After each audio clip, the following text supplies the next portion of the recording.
हामी चाहिँ बिहान पिकनिकको लागि बाइकमा चिसो मौसममा गइरहेको छौँ र हामी त्यहाँ पुगेर साथीहरू भेटेपछि चाहिँ हामी एकछिन वेटमा बस्यौँ।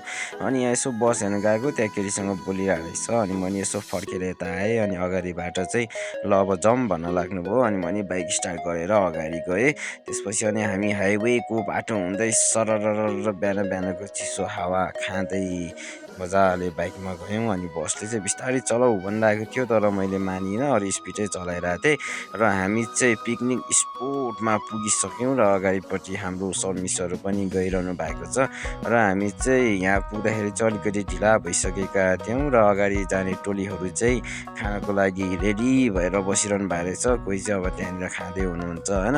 अनि मैले नि बसलाई अगाडि गएर लाइनमा बस भनेँ, अनि पनि लाइनमा बसेपछि अनि पनि लाइनमा बस्न थालेँ।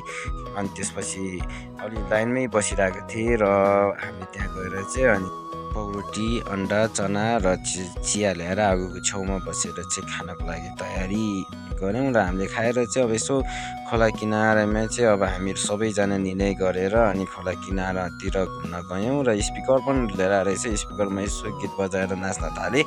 र म नाचेको देखेर चाहिँ अब साइडमा भित्र आएर चाहिँ अब उहाँ पनि अब मसँग यसो नाच्ने भनेर नाच्न थाल्यौँ। र यसो साइडमा हेर्दाखेरि चाहिँ सरहरू टिकटक बनाइरहनु भएको थियो।